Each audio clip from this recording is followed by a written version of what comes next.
Hey friends, hit that subscribe, like, and comment to join this amazing journey. Every click powers new content and means the world to me. Thanks for being the heart of this awesome community. Nightmare cries carried by the wind.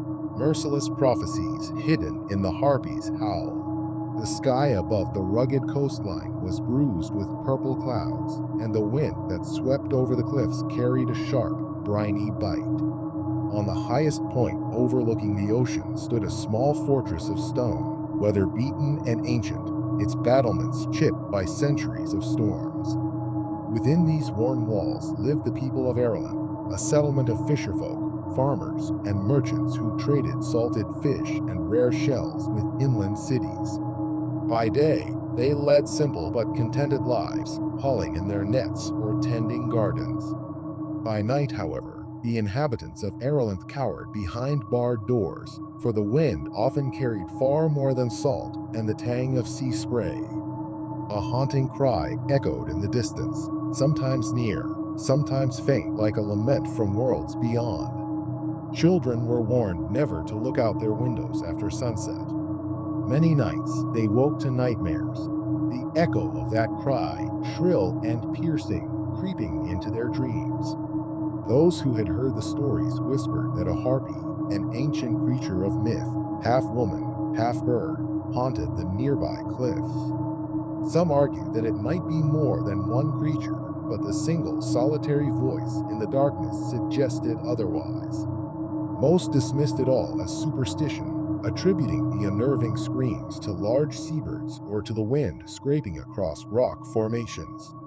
Yet the older inhabitants remembered that these cries had started generations before and had never once ceased. They spoke in hushed tones of how, whenever a new moon rose, the shrieking grew loudest. The fortress guards claimed that during those nights, they heard more than just mindless wails. They caught words, perhaps in an ancient tongue, a whispered or shrieked prophecy that sent shivers down their spines. None dared repeat what they thought they heard, for fear that uttering those words might bring ruin on their families. Life in Aralynth moved forward with a veneer of normalcy. Fishermen gathered each dawn to mend nets, children played in the narrow streets, and traveling merchants brought news from far-off realms. Yet an undercurrent of tension persisted. A fisherman returning from the sea might find strange feathers tangled in his nets, too large and too twisted to belong to an ordinary seabird. A shepherd might lose half a flock overnight, with only scattered bones left behind on the moors. And then there were the disappearances, a lone traveler gone missing on the coastal road, or a sentinel found weeks later, face contorted in terror, body washed up on the rocks below the fortress. Among the townsfolk was a woman named Eleonora, known locally for her skill in healing and midwifery. She lived on the edge of the fortress, in a small stone cottage that overlooked both the farmland and the open sea. Over the years, she had become the confidant of many who had disturbing dreams or visions. They came to her for remedies, potions, or simply words of comfort. Eleonora was no sorceress, nor did she claim any deeper knowledge of the arcane. But she possessed an empathetic spirit and a keen understanding of herbal lore gleaned from her mother, who had arrived in Aralynth decades ago under mysterious circumstances. One early evening, as the sun dipped behind the horizon, painting the sky in warm oranges and pinks, Eleonora heard a faint knocking at her cottage door. She opened it to find a young guard, Laura's, if she recalled his name correctly, trembling and pale as though gripped by fever. His eyes darted left and right before he quickly slipped inside. Once Eleonora had shut the door behind him, he removed his helmet and revealed sweat-soaked hair. In a trembling voice, he recounted an experience that had happened 2 nights prior. While he was standing watch on the southwestern tower, he had heard the harpy's cry. That was not unusual, for he had heard it many times before. But this time, the cry resolved into words. Yes, actual words, formed in a tongue he did not recognize. Yet somehow he swore he understood them in his mind. They spoke of blood upon the shore and a child chosen to break the chain. They mentioned a storm of wings and prophecies that cannot be unwritten. He felt compelled to glance seaward, only to see a shape perched on a jagged outcrop of stone, eyes glowing in the darkness. Loris's voice quaked as he told Eleonora that the shape was not just any bird, but a hunched figure with ragged wings and the face of a woman twisted in rage. He insisted that the eyes of the creature locked onto him, and for an instant, he felt his mind flood with nightmarish visions. The fortress gates sundered, the sea rising, and a hideous screech echoing through empty halls. The vision lasted but a heartbeat, but it was enough to leave him drenched in sweat, uncertain if he was awake or dreaming. Since that night, every time he tried to sleep, the same horrifying images returned, accompanied by a distant, mocking laughter. He had come to Eleonora out of desperation, hoping she had some herbal remedy to quiet his mind. Eleonora prepared a calming draught from valerian and lavender, urging Loris to drink it slowly and breathe. She lit a small bundle of cleansing herbs, letting the sweet smoke curl through her cottage. Though she put on a reassuring face, inwardly she felt an icy dread. Many people had claimed to hear the Harpy's cry, but no one had ever stated so confidently that the cry transformed into coherent words. If Loris was telling the truth, and she believed the terror in his eyes was genuine, then perhaps the Harpy had chosen him to deliver a message. But why? Word spread in subdued whispers among the guards that Loris had some special knowledge, that the Harpy had singled him out. Some pitied him, others feared that he might bring calamity on the fortress if he dared speak the words aloud. Loris, for his part, remained silent except for periodic visits to Eleonora for more of the herbal remedy to soothe his nerves. The nightmares wouldn't fade, but at least he could keep them at bay enough to fulfill his duties. Eleonora tried to glean more details from him. What exactly did he see in those visions? Was there any clue as to how this prophecy might unfold? Loris could only recall broken fragments, the sea turning red, storms blotting out the sun, the Harpy perched atop the fortress walls, screeching out curses and revelations. Amid this growing tension, an unexpected visitor arrived in Aralynth. The man gave his name as Caven, a traveling scholar who specialized in the study of mythic creatures and ancient prophecies. He arrived on horseback with a small cart of scrolls and odd artifacts. At first, the townsfolk were suspicious, for few scholars traveled alone to such a remote place. Yet Caven quickly proved himself useful by identifying a rare shell some fishermen had collected, explaining how the shell's mother-of-pearl interior could be used for a dye highly prized in distant markets. The locals realized he was no idle wanderer, but someone with genuine knowledge. Word reached Eleonora, and she felt an instinctive pull to speak with this scholar. Perhaps he could shed light on the Harpy's nature. Caven was easy to find, as he had taken a modest room above the local tavern. Eleonora visited him one afternoon, accompanied by a subdued Loris. They found the scholar hunched over a table strewn with parchment and sketches of winged creatures, griffins, rocks, sirens, and yes, harpies.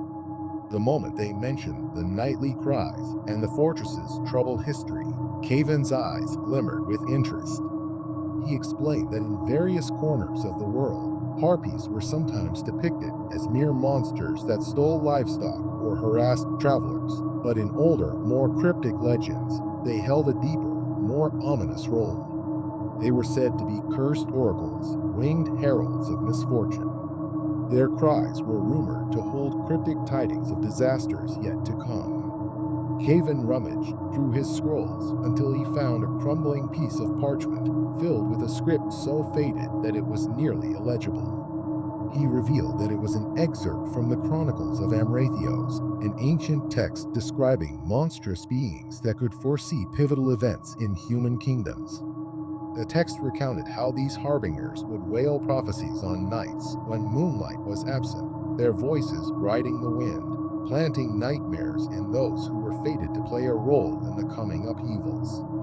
The scholar said that if a harpy focused on one individual, like Laura's, it meant that person was key to the prophecy, whether as a catalyst or a sacrifice. Laura's blanched, and Eleonora felt her heart pound. If the harpy's interest in Laura's indicated that he was somehow central to an impending catastrophe, how could they protect him or the fortress from fulfilling a dire fate? Caven warned them that confronting a harpy directly was no simple matter. Legends describe these creatures as both cunning and vengeful, capable of flight, illusions, and a form of mental assault that preyed on human fears. Some tales claim they could only be driven away by a relic or talisman tied to ancient wards. Others insisted that the only way to break a harpy's curse was to decipher its prophecy fully, turning its own words into a puzzle that, once solved, rendered the harpy powerless. Days turned into weeks. As a new moon approached, the atmosphere in Aralynth grew taut. The wind howled more fiercely at night, and fishermen reported seeing shadows cross the moonlit sky, although on those evenings the moon was barely a sliver. Livestock disappeared with greater frequency, their remains occasionally discovered in remote fields, torn apart in a brutal fashion. Whispers abounded that the harpy was growing bolder, or that there might be multiple harpies. Yet the unchanging timbre of the nightly cry suggested it was always the same creature. Loris's nightmares intensified. He began skipping guard duty, claiming illness, leaving his fellow sentinels uneasy. Some demanded that the fortress commander take action, either banish Loras for attracting evil or find a way to hunt the harpy down. The commander, a practical yet aging soldier named Commander Relin, decided to consult Caven and Eleonora. At an impromptu council meeting, held in a small, torchlit chamber in the fortress's western tower, Relin, Eleonora, Caven, Loras, and a few senior guards brainstormed how best to handle the situation. Caven emphasized that if the harpy was indeed delivering a prophecy, ignoring it wouldn't prevent tragedy, it might even accelerate it. Eleonora suggested attempting some protective wards. She had discovered references in her mother's notes about a series of sigils that supposedly protected against malevolent spirits.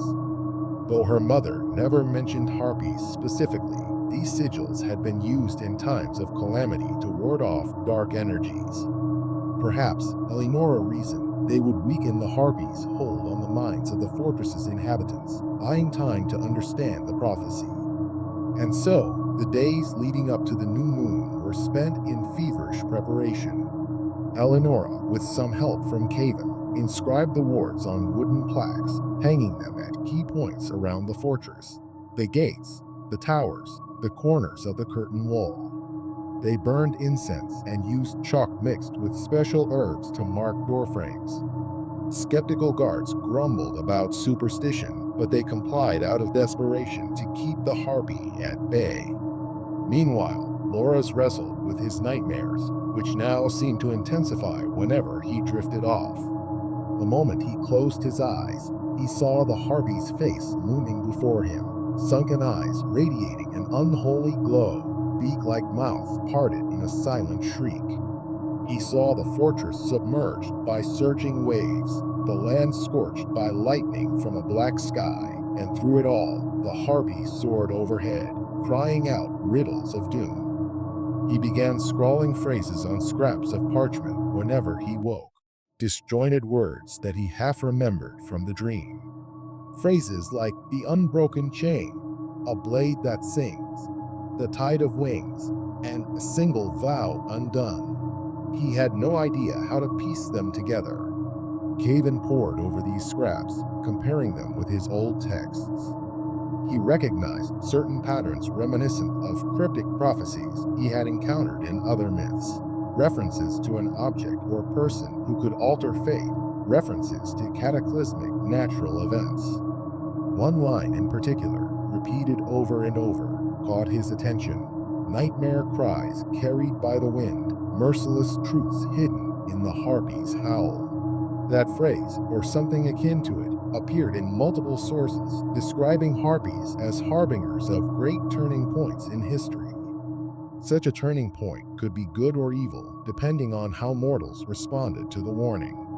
The fateful new moon arrived, and with it, an eeriness that settled like a shroud over Aralynth. No torches could fully dispel the deep gloom. The wards were in place, but none knew if they would hold. Commander Relin ordered extra watch rotations, though fear gnawed at every guard. Caven prepared a small ritual circle in the fortress courtyard, hoping to channel the prophecy if the Harpy attempted to speak.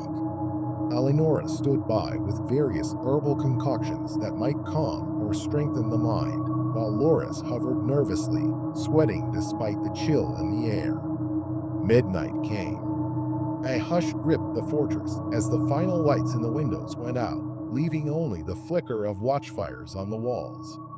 Then, with a sudden gust, the wind rose, shrieking through the battlements. That all too familiar cry sliced the night, a sound of anguish and fury blended into one. Even the bravest men felt their hearts skip a beat. The Harpy's scream seemed closer than ever, echoing through the stony corridors. Some claimed they could feel it in their bones, a resonance that threatened to unravel their courage. Out of the darkness, the shape appeared, outlined by fleeting starlight.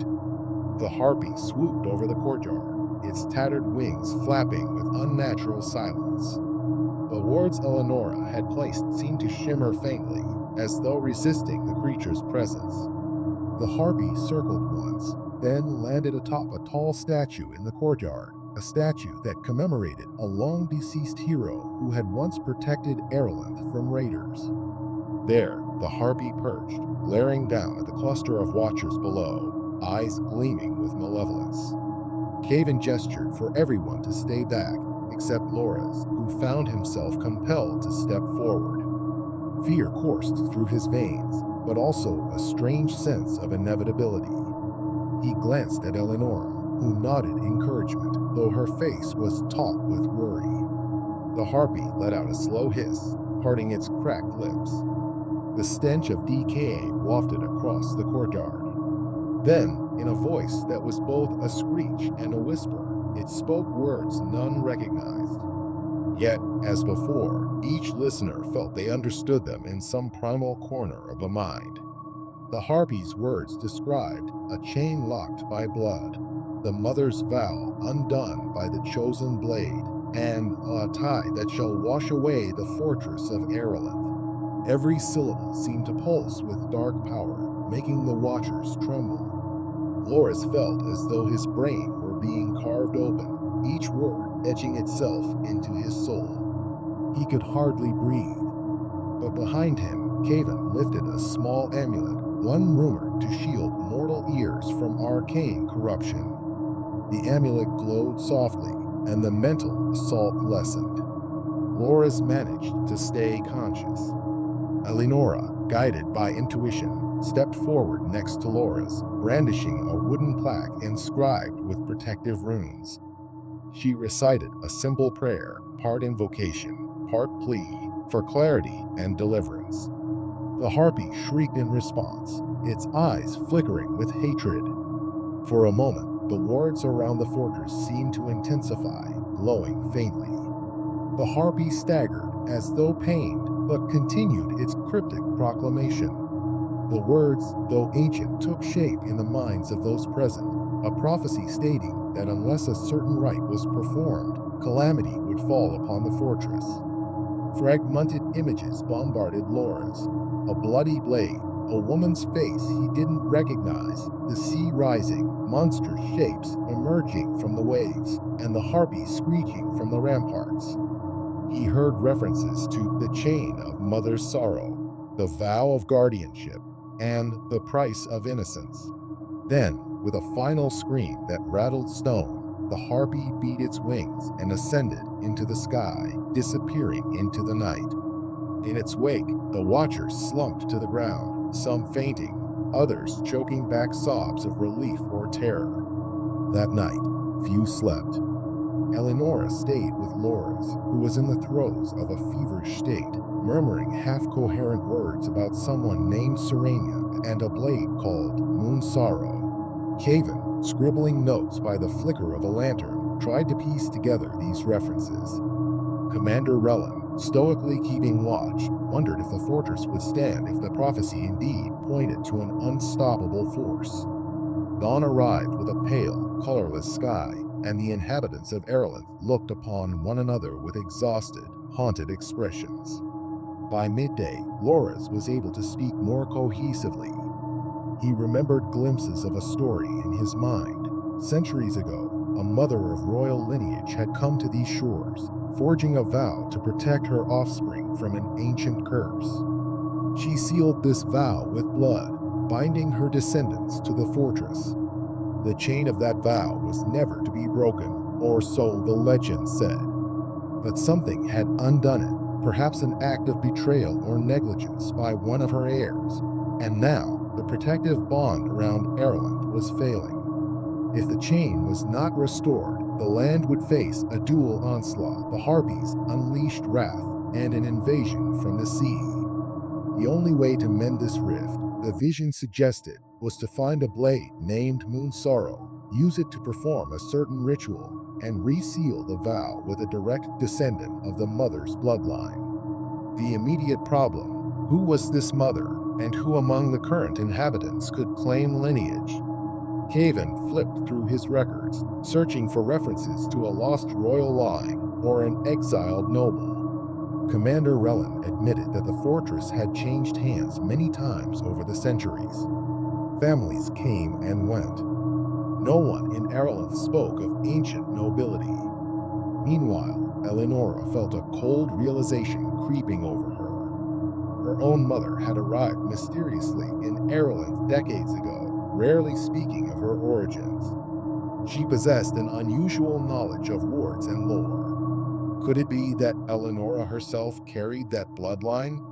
Recalling details from her childhood, Eleonora ventured into the dusty attic of her cottage.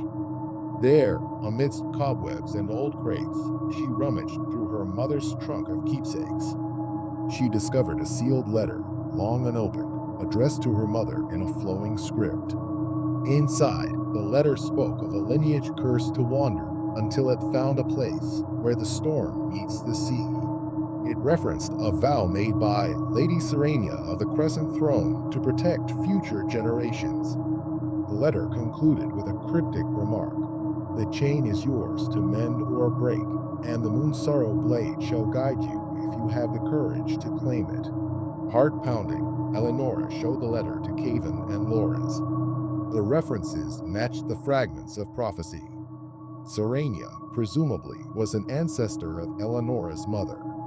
The vow to protect must have been tied to Aralynth. Over time, the vow was forgotten or left incomplete, leaving the fortress vulnerable to the Harpy's curse. If indeed Eleonora was the rightful heir, then she, and perhaps Loras, bound to the prophecy, might have to restore the vow. The mention of Moon Sorrow was crucial. Caven recalled a half-buried myth about a moon-forged blade crafted to seal dire pacts.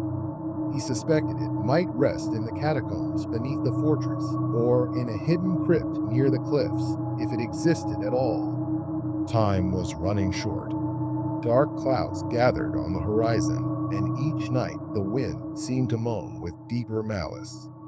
Coastal fishermen reported ominous shapes in the water at dusk. Some swore they glimpsed enormous serpentine silhouettes. Fear crept through the population, with some families abandoning their homes to seek refuge inland. Commander Relin tried to keep order, but anxiety swelled. At last, Eleonora, Loras, and Caven decided they must search for the rumored crypt, using whatever clues they had about Moon Sorrow's resting place. Relin offered a handful of volunteers to accompany them, though most were reluctant. Ultimately, a small party of 7, including Eleonora, Loras, Caven, and 4 seasoned guards, departed at dawn to explore the labyrinthine passages beneath the fortress. Their torches cast dancing shadows on damp, moss-covered stone walls as they descended stairs that likely hadn't seen footprints in decades. The stale air carried a faint stench of decay. In a lower chamber, they discovered locked gates and half-collapsed corridors. They navigated carefully, prying open rusted doors and stepping over rubble. At times, distant echoes teased them, perhaps dripping water or something else moving in the darkness. The group pressed on. Finally, in a dim corridor far below the fortress's main structure, they came upon a set of double doors adorned with a crescent moon emblem. Above the doors was an inscription in archaic script that Caven deciphered as, "Here the vow is kept in shadow, awaiting the blood that unseals it." The watchers exchanged uneasy glances. This had to be the place. With considerable effort, they pushed the heavy doors open, revealing a small crypt with an ornate stone sarcophagus at its center. The walls bore carvings depicting a regal woman with outstretched arms, a faintly glowing moon behind her, and winged shapes swirling around, a reference to harpies, perhaps. At the foot of the sarcophagus lay a pedestal, empty except for a stand that looked as though it once held a sword. Their hearts sank. If Moon Sorrow was meant to be here, it was gone. Loras knelt by the pedestal, searching for any sign that a blade had once rested there. Dust outlines suggested something had been taken or moved long ago. Eleonora approached the sarcophagus, noticing an inscription around its base. Caven helped read it. The words spoke of Lady Serenia herself, entombed here, and how her moon-forged blade was to remain by her side until needed by her bloodline to renew the vow. One of the guards called out he had found a hidden compartment behind the pedestal. Opening it revealed a small recess, inside which lay a slender scabbard covered in tarnished silver. Empty. So the scabbard remained, but not the blade. A wave of disappointment and dread washed over them. Without the sword, how could they perform the ritual? They scoured the crypt for clues. Eventually, they uncovered a hidden drawer in the sarcophagus containing brittle pages that described the vow. In archaic language, it outlined the ritual. The heir of Serenia must hold Moon Sorrow aloft under the new moon, speak certain incantations, and seal the vow with a drop of blood. Only then would the protective chain be reforged. Without the sword, the vow remained broken. Weary and disheartened, the group returned to the surface. Darkness was already falling, and the wind's eerie howling echoed through the fortress. News of their unsuccessful search spread quickly, plunging morale even lower. Some men cursed the day they'd ever settled by the sea. Others bitterly noted that if a blade like Moon Sorrow had existed, it was probably stolen generations ago for its precious metals. Eleonora struggled with guilt, feeling as though she'd failed. Loras turned pale, recalling the Harpy's final shriek of prophecy about a blade that sings and blood upon the shore. Maybe the sword was lost forever, leaving them to face the Harpy's wrath unarmed. But fate had one more twist to reveal. That evening, as Eleonora, Caven, and Loras conferred in her cottage, there was a frantic pounding at the door. A fisherman named Durant stumbled inside, dripping seawater, eyes wild with excitement and fear. He said that while pulling his nets offshore, a violent current had dragged his boat off course, forcing him to anchor near a small rocky island rarely visited. There, on the beach, something gleamed in the moonlight. Investigating, he found a battered old chest half buried in wet sand. The chest bore the same crescent moon symbol. He pried it open to find a sword wrapped in rotted cloth. The blade had strange markings along its length, and even in the dim light, Doran sensed something uncanny about it. He felt compelled to bring it to shore, though it weighed on his soul like a ghostly hand. He had hurried back to Aralynth with the sword, uncertain of its significance. Eleonora's heart leaped. Could this be Moon Sorrow? She, Loris, and Caven followed Duran outside to where his boat was moored by a makeshift dock within the fortress harbor. Sure enough, the battered chest sat on the deck, salt crystals shimmering on the ancient wood. Inside was a sword whose hilt was engraved with the same crescent moon emblem they had seen in the crypt. Eleonora gingerly lifted it, feeling a subtle vibration. Though tarnished and chipped, the blade held a hidden luster beneath centuries of grime. Caven carefully examined the runes carved near the base, confirming references to moon forging. Loris, standing beside them, felt a strange resonance, as though the nightmares that plagued him recognized the sword's presence. Without delay, they rushed to find Commander Relin, who, though skeptical, recognized that time was short. The new moon was nearly spent, and storms loomed on the horizon. If Moon Sorrow truly had returned, then the vow might still be renewed. The question was how. The crypt instructions said the vow must be sealed under a new moon with the blood of Serenya's heir. But dawn was approaching. If they missed this night, they'd have to wait for the next new moon in a month's time, an interval that could prove deadly if the Harpy launched a full assault with whatever dark forces might be brewing. They decided to attempt the ritual immediately, albeit at risk. The incantations demanded specific words, partially deciphered from the crypt's scrolls. They needed to be spoken at a place where land met sea under darkness. The group gathered at the rocky shoreline beneath the fortress cliff, where the waves crashed in turbulent fury. Rain began to drizzle, and wind whipped their cloaks. A handful of guards accompanied them, forming a protective circle with torches. Above, the sky was black, no moon visible. A perfect setting for the vow, or so the old text claimed. Eleonora, clutching the sword with trembling hands, felt an odd calm settle over her. Loris stood by, determined but afraid. Caven held a scroll with the incantation. They began to chant, voices raised above the roar of surf. Initially, nothing happened except for the intensification of the wind. Then, a shriek split the night. The Harpy, attracted by the ceremony, dive-bombed out of the darkness, nearly knocking over one of the torchbearers. The guards tried to ward it off with spears, but the creature swooped overhead, unleashing a mental assault that made them stagger. Eleonora pressed the blade of Moon Sorrow to her palm, letting a thin line of blood appear. She recited the final words, the vow of Serenia, calling upon the chain to be reforged. The sword glowed faintly, resonating with the blood. Loras, half in a trance, knelt beside Eleonora. He, too, cut his hand on the blade, though no one had instructed him to do so. Perhaps the prophecy demanded the involvement of both. As their blood mingled, a surge of energy exploded outward. The Harpy screamed, circling overhead. The wind whipped into a gale, and the waves crashed with unnatural fury. For a moment, it seemed the Harpy might tear through their circle, but the guards held steady.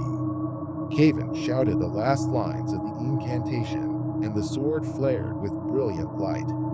With a final, bone-rattling shriek, the Harpy plummeted onto the rocks, thrashing and screaming in a language no living person fully understood. Thunder rumbled across the sea as the radiant glow around Moon Sorrow expanded, enveloping the shoreline, the fortress above, and the dark shape of the Harpy. When the light receded, the Harpy had vanished, leaving only a scattering of ragged feathers that disintegrated into ash. The wind calmed, the rain stopped, and a hush fell over everything but the breaking waves. In the aftershock of that luminous surge, Eleonora and Loras collapsed, drained of energy. Caven and the guards rushed to help them. Though exhausted, both were alive, and as the adrenaline ebbed, they realized their nightmares and dread had lifted. The vow, it seemed, had been renewed. The chain was repaired, tethering the fortress to the protective power Lady Serenia had once established. By reuniting Moon Sorrow with a rightful bloodline, and shedding their blood in the vow. They had broken the Harpy's curse. The sea was as restless as ever, but no monstrous shapes prowled its depths that night. The wind carried no screams. Aralynth, it appeared, was safe from the prophecy's darkest outcome. In the days that followed, the people of Aralynth spoke of the vanished Harpy and the miraculous light that had burst over the shore. Some approached Eleonora with newfound reverence, seeing her as the fortress's savior and heir to an ancient vow. She humbly insisted she was just doing what needed to be done, crediting Laura's and Caven's guidance. Commander Relin declared a day of thanksgiving, a break from the gloom and fear that had haunted them. Caven prepared to depart, continuing his travels, but not before leaving a copy of his notes and translations with Eleonora, so the knowledge of Lady Serena's vow would not be lost again. As for Loras, he found himself free of the nightmares that had plagued him. He returned to the watchtowers, no longer trembling. His visions no longer tormented him, though sometimes he would stand gazing at the ocean, recalling how close they had come to annihilation. Eleonora kept Moonsorrow carefully wrapped in cloth within the crypt, placing it back near the resting place of Lady Serenia. But this time, she made sure to record where it lay, so future generations would not misplace it again. No one in Aralynth heard the Harpies scream again. Occasionally, travelers passing along the coast claimed to see the silhouette of a winged woman perched on a distant crag, but the watchers of the fortress shrugged. Perhaps it was just an eagle or a trick of the light. The darkness that had hovered over Aralynth for centuries seemed lifted. Yet the story of that night was not forgotten. It was told and retold by Fireside, how a monstrous harpy had delivered merciless prophecies hidden in its howl, how the vow of old was broken and reforged, and how courage, knowledge, and the power of an ancient sword saved them all. In time, other troubles would arise, raiders, storms, the capriciousness of fate, but the fortress remembered how it had faced an otherworldly threat and endured. Eleonora remained ever watchful, mindful that curses and prophecies were seldom completely erased, only delayed or transformed. Yet for now, the nightmares carried by the wind had faded into memory, and the merciless cry of the harpy was but an echo of a vanished doom, replaced by a calm sea breeze and a quiet, hopeful dawn.